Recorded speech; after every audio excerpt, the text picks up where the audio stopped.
Chapter 7. And Absalom and all the people, the men of Israel, came to Jerusalem, and Ahithophel with him. And it came to pass, when Hushai the Archite, David's friend, had come unto Absalom, that Hushai said unto Absalom, God save the king, God save the king.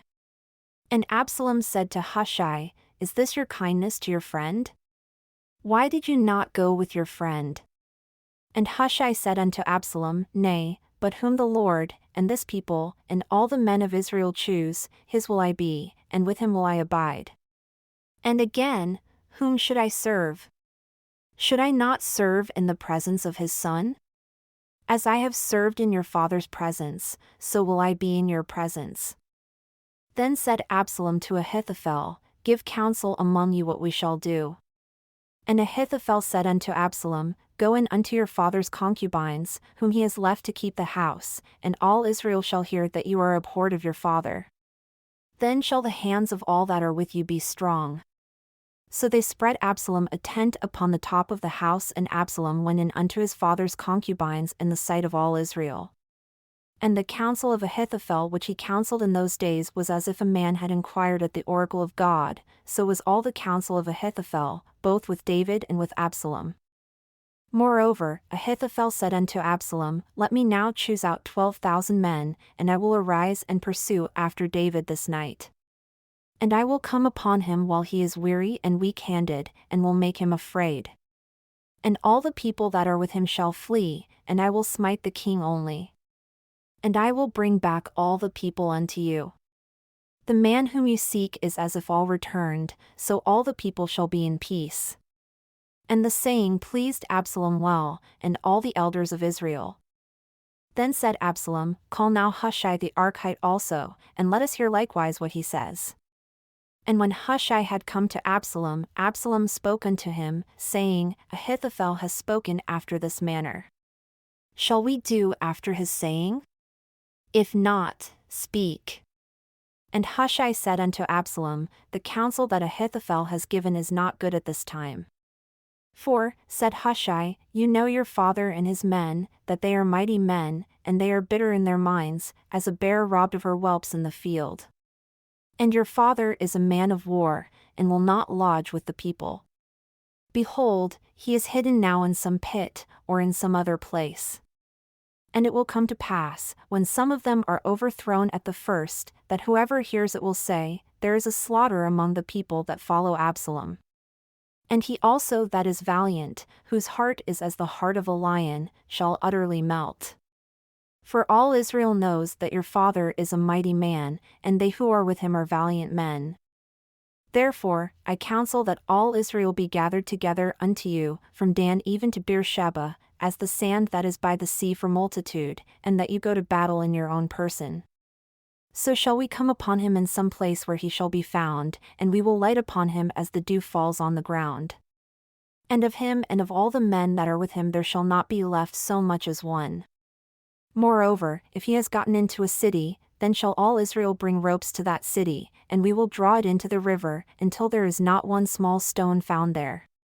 And Absalom and all the men of Israel said, The counsel of Hushai the Archite is better than the counsel of Ahithophel, for the Lord had appointed to defeat the good counsel of Ahithophel, to the intent that the Lord might bring evil upon Absalom. Then said Hushai unto Zadok and to Abiathar, the priests, Thus and thus did Ahithophel counsel Absalom and the elders of Israel, and thus have I counseled. Now therefore send quickly and tell David, saying, Lodge not this night in the plains of the wilderness, but speedily pass over, lest the king be swallowed up and all the people that are with him. Now Jonathan and Ahimaaz stayed by in Rogel, for they might not be seen to come into the city, and a woman servant went and told them, and they went and told King David. Nevertheless, a lad saw them and told Absalom, but they went both of them away quickly, and came to a man's house in Bahurim which had a well in his court, where they went down. And the woman took and spread a covering over the well's mouth, and spread ground grain thereon. And the thing was not known. And when Absalom's servants came to the woman, to the house, they said, Where is Ahimaaz and Jonathan? And the woman said unto them, They have gone over the brook of water. And when they had sought and could not find them, they returned to Jerusalem.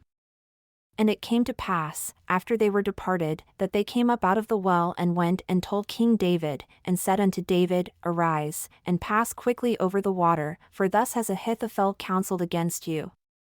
Then David arose, and all the people that were with him, and they passed over Jordan. By the morning light there lacked not one of them that was not gone over Jordan. And when Ahithophel saw that his counsel was not followed, he saddled his ass, and arose and went home to his house, to his city, and put his household in order, and hanged himself and died, and was buried in the sepulchre of his father.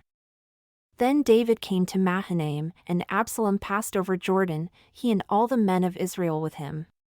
And Absalom made Amasa captain of the host instead of Joab, which Amasa was a man's son whose name was Jether, an Israelite, that went into Abigail the daughter of Nahash, sister to Zeruiah, Joab's mother. So Israel and Absalom pitched in the land of Gilead.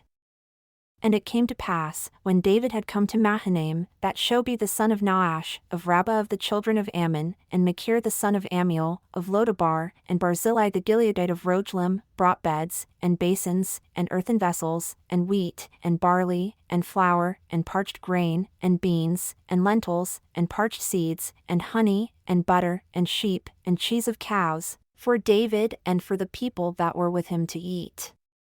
Flour, they said, the people are hungry, and weary, and thirsty in the wilderness.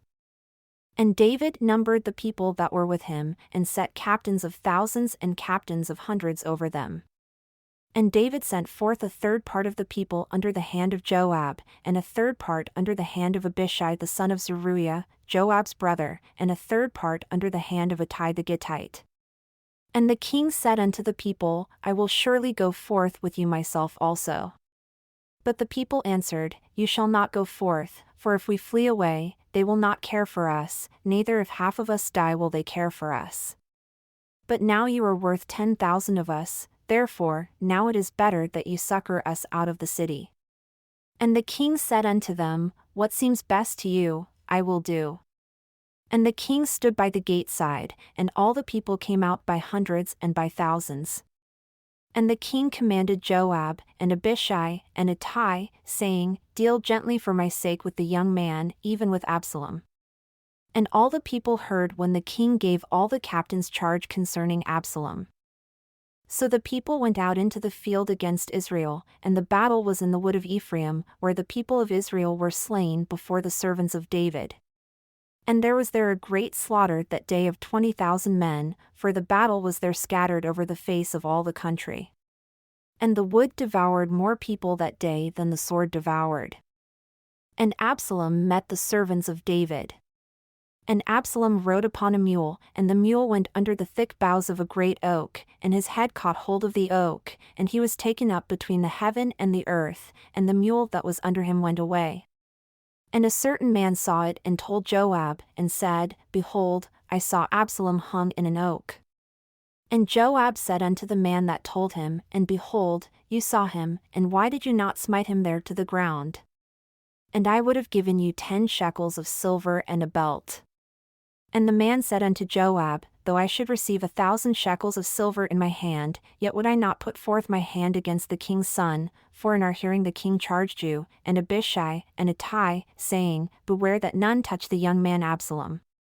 Otherwise, I should have wrought falsehood against my own life, for there is no matter hidden from the king, and you yourself would have set yourself against me. Then said Joab, I may not remain thus with you. And he took 3 darts in his hand and thrust them through the heart of Absalom, while he was yet alive in the midst of the oak. And 10 young men that bore Joab's armor encompassed about and smote Absalom, and slew him. And Joab blew the trumpet, and the people returned from pursuing after Israel, for Joab held back the people. And they took Absalom and cast him into a great pit in the wood, and laid a very great heap of stones upon him. And all Israel fled, every one to his tent. Now Absalom, in his lifetime, had taken and reared up for himself a pillar, which is in the king's dale. For he said, I have no son to keep my name in remembrance. And he called the pillar after his own name. And it is called unto this day, Absalom's place.